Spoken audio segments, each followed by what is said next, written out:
Salut à tous. L'heure est grave.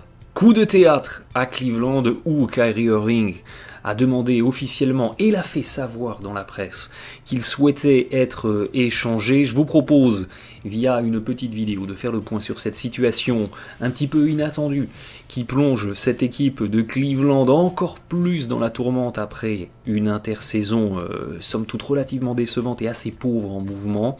Est-ce que ça serait pas un mal pour un bien? On va essayer d'analyser tous les scénarios possibles et quel est un petit peu le point de cette équipe de Cleveland. Sans plus attendre, je vous propose qu'on commence.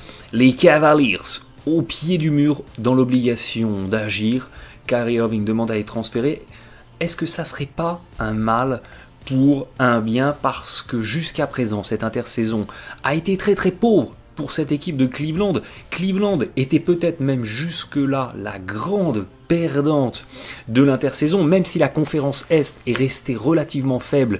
Il y a beaucoup d'équipes qui se sont renforcées, et les Cavs, souvenez-vous, qui avaient de grandes ambitions, on va prendre Jimmy Butler, on va prendre Paul George, eh bien rien de tout ça n'est arrivé. Je vous avais fait une vidéo d'ailleurs au tout début de l'intersaison pour vous expliquer que ces probabilités étaient très très faibles, ça c'est confirmé, et maintenant donc plongé dans la tourmente avec un Kyrie Irving qui demande à être transféré. Alors les raisons officielles sont pour le moins un petit peu floues. C'est je ne veux plus être dans l'ombre de LeBron James, je ne veux plus jouer avec LeBron James, je veux être le franchise player, raison officielle. Et puis Kyrie Irving soumet une liste d'équipes dans lesquelles il aimerait bien jouer, et dans cette liste il y a par exemple les San Antonio Spurs, et s'il arrivait aux Spurs il serait dans l'ombre d'un Kawhi Leonard et dans un système relativement rigide d'un Popovich, coach de génie, mais en aucun cas Irving aurait plus de liberté qu'à Cleveland. Donc c'est pour ça que je vous dis, les raisons sont pour le moins floues. Il est vraisemblable que à l'issue des finales perdues, bien entendu ça ait clashé dans les vestiaires, que chacun ait régler ses comptes entre guillemets, comme souvent c'est le cas après une défaite. Quand c'est dans la victoire tout va bien, on met un petit peu d'eau dans son vin et puis on cache sous le tapis les problématiques. Là peut-être que ça a clashé et qu'on est arrivé à un point de non-retour, un point de désaccord. Toujours est-il que Cleveland avait été informé depuis un petit peu plus d'une semaine que Kyrie Irving voulait quitter l'équipe, voulait être échangé. Le fait que ça a été répandu dans la presse, c'est une mauvaise nouvelle pour les Cavs, parce que ça fait baisser la valeur marchande de Kyrie Irving, puisque toutes les autres équipes savent très bien qu'il veut quitter son club d'origine, donc sa valeur marchande forcément diminue. C'est un petit peu comme quand vous vendez un appartement et que vous dites je suis très très pressé de vendre parce que j'en ai acheté un autre, je dois commencer à rembourser un autre crédit. L'acheteur sait très bien que vous êtes dans la merde, donc il vous fera une offre un petit peu inférieure. C'est dans le même cas de figure, c'est Blight Plaza qui vous parle. Donc voilà, c'est pas très très bien joué de la part de Kyrie Irving, et ça met maintenant cette équipe de Cleveland au pied du mur, même si, attention, on est tout à fait dans une possibilité où Kyrie Irving resterait avec les Cavs. Je vous propose un petit diagnostic justement de cette équipe de Cleveland là, en cette date du 21 juillet, donc la veille de l'enregistrement de cette vidéo, où cette nouvelle de la volonté de Irving de partir a été répandue. Eh bien, on a fait une intersaison très très médiocre, on n'a pas enregistré d'arrivée vraiment en renfort par rapport à N-1, on a conservé Kyle Korver, on a pris Calderon, mais parce qu'on a laissé partir Derrick Williams, et on a pris Jeff Green parce qu'on a laissé partir Derrick Williams, donc on est dans le statu quo. Les finances sont complètement explosées côté Cavaliers, et on est dans une situation intenable, c'est-à-dire qu'on a perdu de l'argent l'année dernière, on va en perdre énormément cette année, et il est très peu probable que pendant encore 2-3 saisons, Dan Gilbert jette à ce point de l'argent par la fenêtre. Regardez, la masse salariale de cette équipe des Cavs va être de 140 millions en 2017-2018, et tous les contrats assurés en partant du principe que Schumpert va activer sa player option, ce qui sera vraisemblablement pas le cas, mais en partant de ce principe-là, et que James reste et va renégocier un salaire à au moins 35 millions la saison, le salaire max, on est encore sur des bases de 140 millions la saison prochaine. Donc très au-dessus du salary cap, qui est à 99 millions là en 2018 et qui sera peut-être à 105 voire 106 en 2019. Il y a un prévisionnel pour la saison à venir côté Cavs de 70 millions de taxes de luxe à payer, sachant que l'année dernière, la facture de la taxe de luxe s'était élevée à 25 millions. On passe à 70 millions là sur cette saison parce que officiellement cette équipe des Cavs devient une équipe récidiviste. Elle devient un repeater puisque sur les 4 dernières saisons, elle a payé la taxe de luxe au moins 3 fois. Et bien quand c'est ça, quand vous êtes un repeater, et bien vous êtes encore plus pénalisé. Et donc ça va faire mais super mal au portefeuille des Cavs. Regardez sur l'operating income, donc c'est l'excédent brut d'exploitation, c'est même pas les recettes, hein. C'est ce qui reste dans les caisses avant les investissements, avant plein d'autres frais. On perdait 40 millions de dollars sur la saison là qui vient de se terminer, sur 2017, et en projection avec l'explosion de la taxe, on va vraisemblablement perdre 80 voire 90 millions la saison prochaine. Intenable, je vous le disais, c'est intenable. Donc cette équipe des Cavs, elle est de toute façon dans un impératif à la fin de la saison prochaine, peut-être même plus tôt, mais on va dire côté Cavs, là on est dans une optique d'essayer encore de jouer les finales et de jouer le titre dans la saison à venir, mais au-delà de cette saison à venir, on va être obligé de faire des coupes drastiques dans l'effectif pour faire des économies. Ça n'est juste pas tenable de continuer comme ça en l'état. Donc peut-être que Kyrie Irving s'entend que cette équipe des Cavs va devoir prendre des mesures drastiques, sentant que le vent tourne un petit peu. Il est peut-être dans l'anticipation, en se disant que si je change de club maintenant, eh bien, je pourrais obtenir un contrat max dans une autre équipe, un contrat que peut-être Cleveland ne m'offrira pas parce qu'on veut réduire la facture. Maintenant, en demandant à être échangé, il y a aussi un côté pervers, Kyrie Irving perd son éligibilité à la fameuse Designated Veteran Extension, donc l'extension dont a profité un James Harden, dont a profité un John Wall, qui permet d'avoir un salaire max jusqu'à 35% du cap, alors que c'est plafonné jusqu'à 30% quand vous êtes un joueur avec moins de 7 ans, avec moins de 10 ans d'ancienneté en NBA. Donc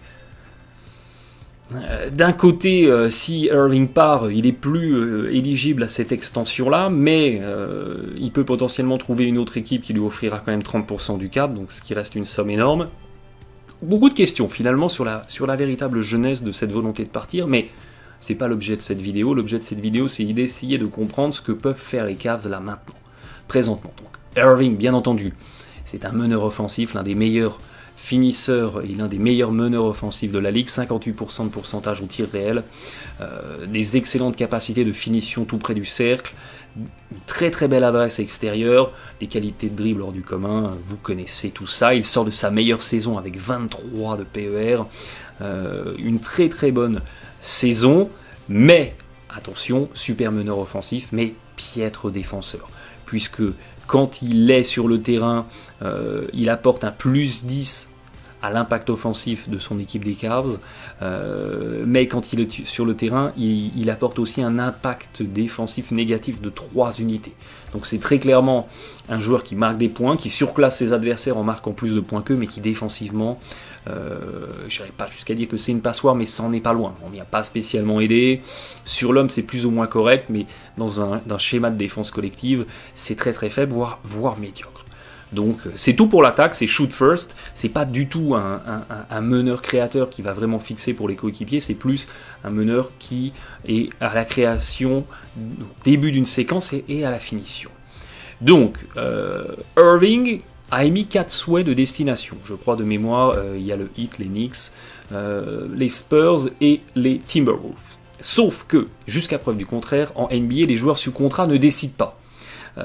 Et dans ce cas de figure, Cleveland va prioritairement défendre ses intérêts. Donc ne considérez pas que les 4 équipes qui ont été fournies par Kyrie Irving doivent être considérées argent comptant et que ça sera que ça et pas autre chose. C'est pas comme ça que ça se passe en NBA. En NBA, mentalité nord-américaine, éthique protestante, je signe un contrat, je m'engage à l'exécution de ce contrat. La valeur du contrat est absolument énorme. Donc, c'est ce que je vous disais en début de vidéo. Cleveland peut très bien dire à Kyrie Irving, écoute, tes états d'âme, nous on s'en fout. Tu as signé un contrat, tu prends tes 18 millions, maintenant tu honores ce qu'on attend de toi. Et évidemment, Irving sera peut-être pas motivé à 100%, mais c'est un scénario qui peut très bien arriver si finalement Cleveland ne se retrouve avec aucune contrepartie intéressante qui pourrait vraiment renforcer l'équipe. Mais avec un joueur de ce calibre-là sur le marché, nul doute qu'il y a au moins 20 équipes qui vont faire une offre, et dans ce lot, Cleveland pourra très très bien trouver quelque chose d'intéressant. Donc, quelle destination possible ? Contre quelle contrepartie? Quels enjeux? Est-ce que côté Cavs, on a intérêt à raisonner à très court terme? Ou est-ce qu'il faut commencer à raisonner à moyen et long terme en disant « Ok, il nous faut un joueur qui est tout de suite fort, mais il faut également qu'on arrive à alléger notre masse salariale dans un futur proche, et puis en même temps qu'on reste suffisamment compétitif pour que LeBron James ne parte pas dans un an. » Donc voilà, il y a beaucoup de choses qui s'imbriquent. Alors l'objet de cette vidéo, c'est pas de lire dans une boule de cristal et de vous dire ça va être ça, soit ça, soit ça, soit ça, et c'est ça ou rien pour les Cavs, c'est pas le but, c'est de vous présenter ce que moi j'aurais en tête si j'étais aux manettes de cette équipe de Cleveland, et c'est de trouver un deal, ou de vous proposer des deals qui seraient gagnant-gagnant, qui impliqueraient que tout le monde soit satisfait dans les échanges proposés. Alors, la première chose qui m'est venue en tête, on était en live sur Twitch hier soir, quand cette information a été révélée, la première chose que je me suis dit, c'est ce qu'il serait le plus bénéfique aux deux équipes. C'est que Cleveland puisse augmenter un petit peu sa puissance intérieure. C'était l'une des équipes la saison passée qui tentait le moins de paniers près du cercle. Et derrière Tristan Thompson, dans la rotation, il n'y avait aucun intérieur en sortie de banc d'intérieur classique. L'un seul intérieur en sortie de banc, c'était Channing Frye, mais on n'est pas du tout dans un registre d'intérieur classique. Et après, on était obligé de faire jouer un petit peu des Jefferson ou des Williams, des Derrick Williams sur des postes d'intérieur, mais c'est pas du tout des intérieurs classiques. Et il a manqué à cette équipe des Cavs un espèce de Mozgov qui arrivait en sortie de banc et qui apportait un petit peu de défense intérieure, un stopper intérieur et du rebond, et puis pourquoi pas sur du pick and roll, des bonnes séquences en dessous. Je me suis dit, ce qui pourrait immédiatement renforcer cette équipe de Cleveland en contrepartie de Kyrie Irving, ça serait d'aller toquer à la porte des Pelicans et de proposer un échange Kyrie Irving contre DeMarcus Cousins. Alors, c'est très très peu probable que ça arrive, c'est pour ça que je vous dis en préambule, ne croyez pas que ce que je vous présente dans la vidéo va être une anticipation de la réalité de ce qui va se passer. C'est très peu probable, mais ce deal-là serait absolument gagnant-gagnant pour les deux équipes. Cleveland récupère un très bon intérieur qui peut évidemment apporter du scoring dedans, qui peut, même si c'est pas la grande spécialité de Cousins, mais quand même apporter un petit peu de défense, un petit peu de rebond. Ils utilisent à ce moment-là Tristan Thompson en sortie de banc, et ça rééquilibre un petit peu l'équipe. Cousins c'est une tête de l'art, mais épaulé par LeBron James et dans une équipe qui potentiellement peut jouer le titre. Est-ce que finalement c'est pas l'encadrement suffisant pour lui permettre de rester dans les clous? Et puis côté Pelicans, ne nous voilons pas la face, l'association Cousins-Davis n'a pas marché la saison passée, elle ne marchera pas la saison prochaine, en tout cas pas avec Alvin Gentry au coaching, ça va se mâcher sur les pieds. Bref, côté Pelicans, quasi convaincu qu'on va aller dans le mur. Récupérer Kyrie Irving, eh bien ça permet, et les Pelicans l'avaient annoncé, d'avoir une ligne arrière Irving-Holiday. Ils avaient annoncé que Holiday allait jouer en deux aux côtés de Rajon Rondo qui a été recruté.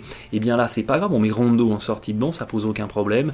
Et on a Irving-Holiday, on joue avec Davis en pivot, et on retrouve côté Pelicans une équipe très rapide, très small ball, qui correspond parfaitement au jeu d'Alvin Gentry et qui s'en est très très bien sorti la saison passée dans cette configuration-là. Donc ce deal-là paraît comme ça pour moi le deal le plus intéressant pour les deux équipes.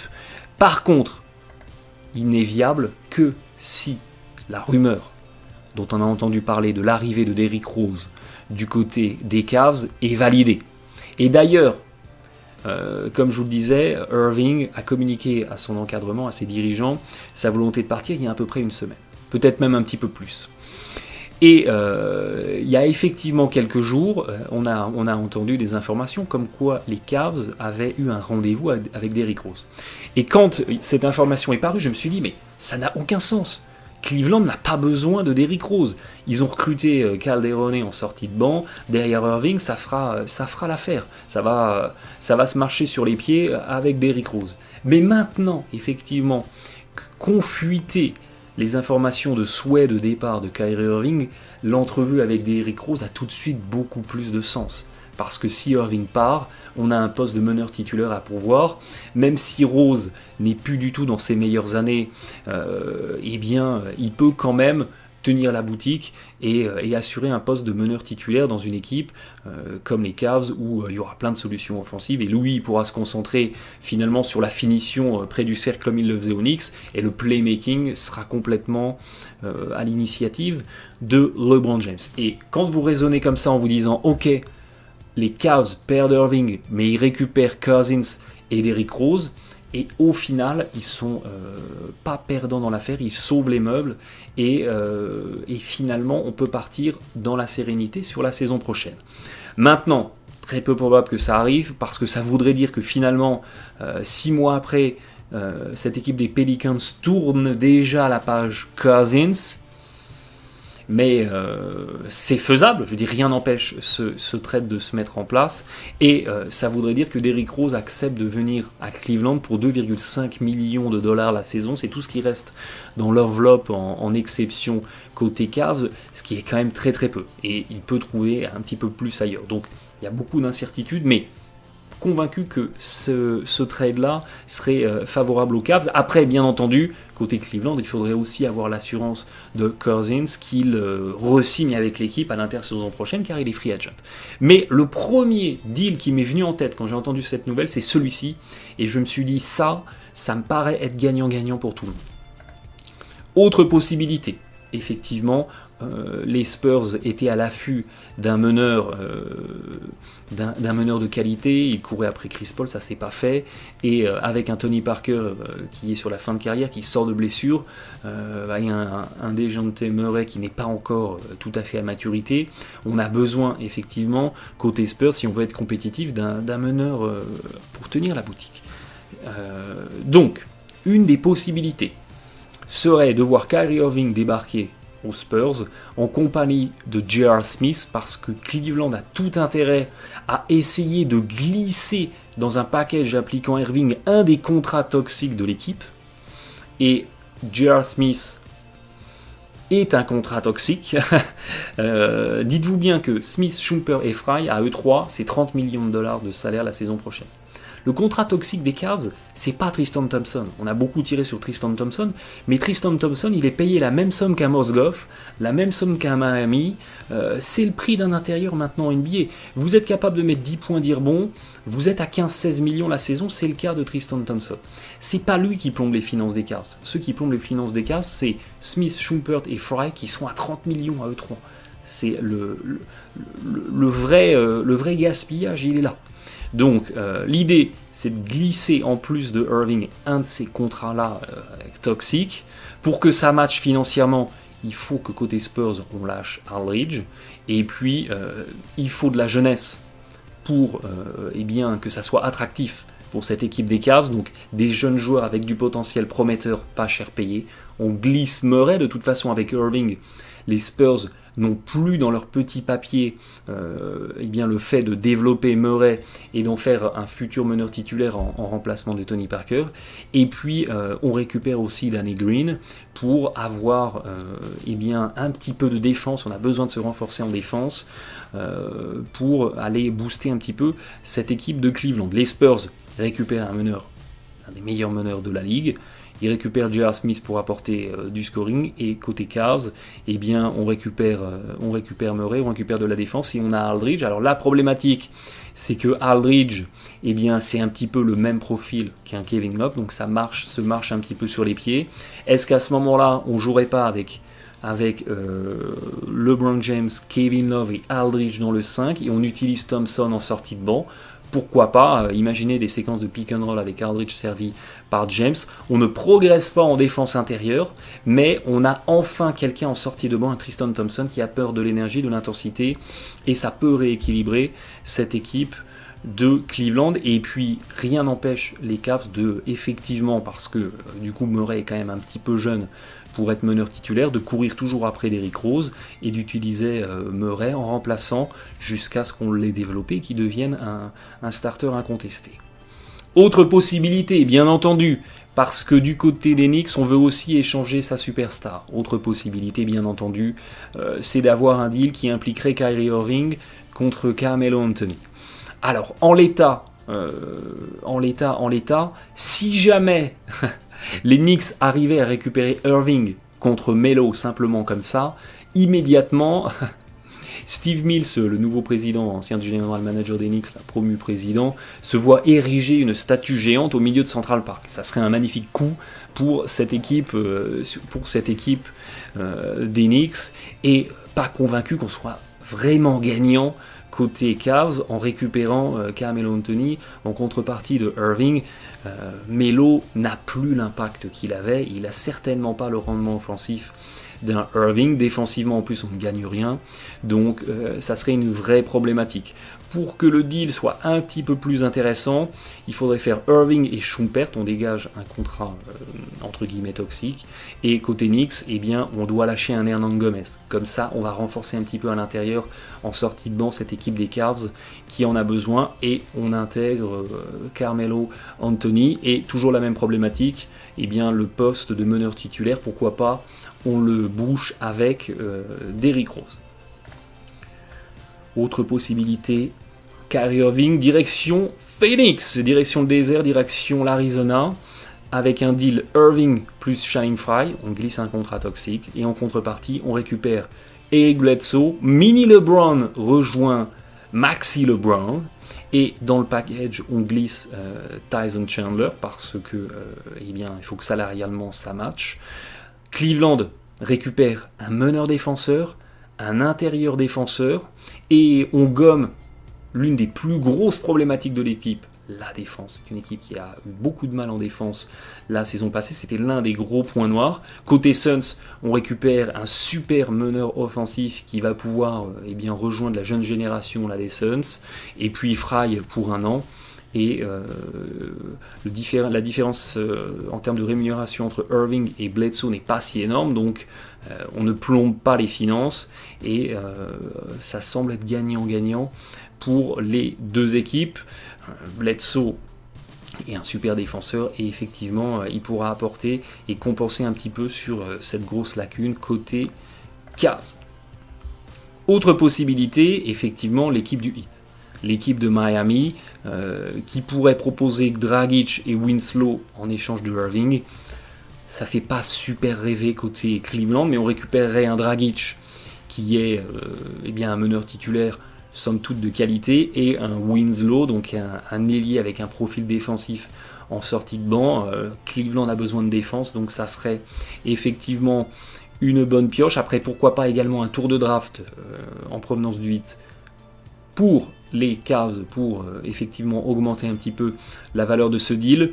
Irving contre Whiteside, l'intérieur de Miami, ça ne passe pas financièrement, et le Heat n'a aucun intérêt à lâcher Whiteside, d'autant plus qu'après on aurait Irving et Dragic, deux meneurs payés à 18 millions la saison, sachant qu'il n'y a qu'une seule place de titulaire, ça se marcherait sur les pieds, ça ne pourrait pas convenir.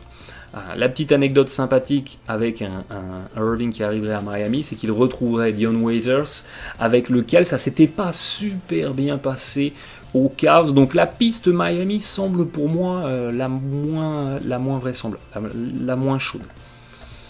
Autre possibilité. Alors, c'est écrit The Straight Failed, mais je vais vous expliquer pourquoi. Autre possibilité qui impliquerait là que côté Cavs, on active le bouton Blockbuster Trade, qu'on passe en mode Blockbuster Trade et qu'on se décide vraiment à remodeler quasiment pour moitié le visage du 5 de départ. Je vous le disais, côté Cavs, on a besoin de défense. On a besoin de défense. Cette équipe, elle est trop faible en défense. Et la première préoccupation dans le renforcement de l'équipe doit être focalisée sur la défense.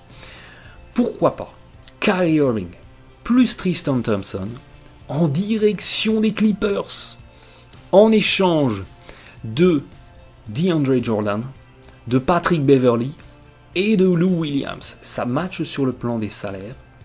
Ça permettrait effectivement à cette équipe de Cleveland de récupérer Patrick Beverley et DeAndre Jordan pour un intérêt défensif. On se débarrasse de Thompson, mais on récupère DeAndre Jordan. Donc en termes de qualité de rebond, de stopper défensif, c'est super. On récupère Beverley qui peut parfaitement tenir la boutique en meneur titulaire et on s'adjoint les services d'un Lou Williams en sortie de banc qui peut apporter du scoring.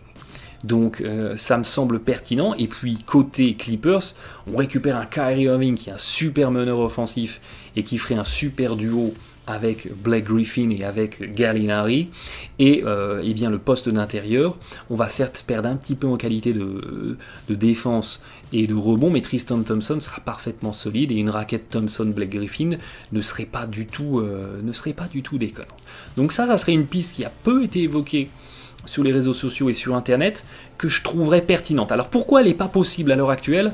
Parce que Beverley et Lou Williams viennent d'être échangés, et il faut attendre le 27 août pour qu'ils soient à nouveau échangeables.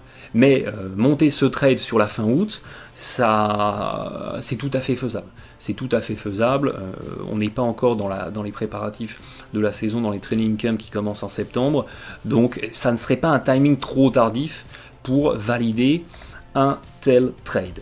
Toujours dans la même optique, le blockbuster trade, où on impliquerait Irving plus Tristan Thompson, pourquoi pas du côté des Pistons, qui, ils l'ont fait savoir, chercherait à se débarrasser de Drummond, chercherait à se débarrasser de Reggie Jackson, et on récupère un meneur titulaire côté Cavs. Avec Reggie Jackson, c'est pas folichon, on est d'accord, mais on récupère également un stopper défensif et un excellent rebondeur. Plus compliqué pour ce qui est de mettre des lancers et l'attaque, mais globalement, ça peut être un deal intéressant. C'est pas le deal le plus intéressant pour les Cavs, mais c'est une des pistes qu'on pourrait explorer. Autre possibilité, on a vu des trades bipartites, donc avec seulement deux équipes impliquées et on discute en direct entre ces deux équipes. Il y a aussi la possibilité de voir une troisième équipe impliquée, une troisième équipe en mode facilitateur qui permettrait à un trade impliquant plus de joueurs de se mettre en place. Et l'une des pistes effectivement les plus chaudes et au cœur de toutes les rumeurs en ce moment, ça serait celle-là. Ça serait de voir arriver du côté des Cavs Carmelo Anthony et Eric Bledsoe. À eux deux, attention, on est à plus de 40 millions de salaire cumulé. Donc, si on fait rentrer 40 millions côté Cavs en masse salariale, on doit faire sortir 40 millions. Il n'y a pas le choix. On ne peut pas se permettre un différentiel où on aurait encore quelques millions qui viendront plomber les finances. C'est juste pas possible. Donc, s'il faut faire sortir 40 millions, eh bien, il y a déjà les 18 millions de Kyrie Irving qui sortent, qui prendraient la direction des Knicks. Il manque à ce moment-là 22 millions et eh bien, on n'a pas d'autre choix que d'échanger Kevin Love. Et puis de toute façon, si côté Cavs on récupère Carmelo Anthony, il faut lui trouver une place dans le 5 parce qu'on ne va pas faire jouer Carmelo Anthony shooting guard. Il est beaucoup trop lent et sa mobilité latérale est beaucoup trop lente pour que défensivement ça soit tenable. Donc la seule place dans le 5 qui serait pertinente pour Carmelo Anthony, c'est de prendre la place de Kevin Love. Donc il faut effectivement tourner la page Love, et Love prend la direction des Suns. Les Suns récupèrent également Ntilikina, je n'ai pas pu le mettre sur ce trade, mais Ntilikina partirait des Knicks, direction Phoenix, et effectivement c'est un deal qui semble relativement gagnant pour que ça matche salarialement. Il faut également que les Suns lâchent Tyson Chandler, et Tyson Chandler prend la direction des Knicks, et sur le plan financier tout ça est relativement équilibré. Alors les Knicks n'ont pas besoin d'un intérieur, Ils ont déjà Noah, ils ont déjà Hernan Gomez, ils ont déjà Kyle O'Quinn. Maintenant Noah est un petit peu suspendu, donc ça peut compenser en attendant. Mais c'est sûr que l'arrivée de Tyson Chandler vient embouteiller un poste qui est déjà relativement riche. Donc c'est pas forcément pour les Knicks une arrivée très très intéressante, mais si c'est la monnaie d'échange qu'il faut ajouter pour récupérer Kyrie Irving, eh bien ça peut tout à fait effectivement se faire. Et puis les Suns, eh bien ils récupèrent Ntilikina, ils récupèrent Kevin Love. Ils n'ont plus d'intérieur classique, mais ils sont en capacité de faire jouer certains de leurs jeunes joueurs intérieurs là, sur le poste de pivot, et ça peut parfaitement passer. Après, dans quelle mesure les Suns veulent quand même pas mal plomber leurs finances avec un contrat relativement important de Kevin Love. Sur le poste de meneur, du coup, on titulariserait Brandon Knight. Bon, est-ce que les Suns sont chauds pour ce deal? L'intérêt, c'est d'avoir Ntilikina dans le package et d'avoir quand même un Love qui est un joueur d'impact, un joueur confirmé. Les Suns sont entre guillemets les maîtres du jeu là, et les maîtres des clés sur cette situation. Je pense que côté Knicks et côté Cavs, on est très content de ce scénario, mais on est plus du côté des Suns en facilitateur. Alors à ce moment-là, est-ce que côté Knicks, on glisserait pas également un tour de draft en plus de Ntilikina pour prendre la direction des Suns et faciliter la donne? Pourquoi pas, c'est à suivre. Après, en l'état, perdre Irving et perdre Kevin Love pour récupérer Bledsoe et Carmelo Anthony, ne nous voilons pas la face, les Cavs ne sont pas gagnants. Les Cavs ne sont pas gagnants. Ils progressent évidemment en défense grâce à Bledsoe, mais ils perdent en qualité d'attaque avec le départ de Irving. Et Anthony et Love, c'est vraiment le même profil quasiment. Et même en termes de qualité de rebond, Anthony va dégrader un petit peu la situation par rapport à Love. On a peut-être plus de capacité de scoring sur du 1 contre 1, etc. Mais après, dans du spot-up, dans de la réception tir, Love a déjà fait une très bonne saison la saison passée. Donc c'est un peu cette acquisition des Cavs, c'est un peu on prend les mêmes mais c'est un peu moins fort. Donc je suis pas convaincu, même si c'est une rumeur qui est très très chaude, que ça soit forcément la situation la plus viable pour cette équipe des Cavs. Après, l'intérêt de cette opération, elle est aussi financière parce que Carmelo Anthony et il reste 2 années de contrat, mais la dernière année est en option joueur. C'est pareil pour LeBron James, donc ça peut permettre d'avoir des finances un tout petit peu assainies sur la saison prochaine avec un Melo, pourquoi pas, qui ne serait pas conservé par Cleveland, et on re-signe un contrat max à LeBron James, et à ce moment là on repasse effectivement sous la taxe de luxe, mais on n'a plus qu'une ossature avec Bledsoe, James et Tristan Thompson, ça fait tout de suite beaucoup moins rêver. Donc affaire à suivre, il y a énormément de rumeurs et d'informations qui circulent sur ce qui va devenir le soap opéra de cet été 2017, de cette intersaison qui était déjà jusque-là absolument passionnante. Eh bien, on va ajouter encore plus de suspense à tout ça, on suivra ça de très près. Merci de votre fidélité, bon match à tous.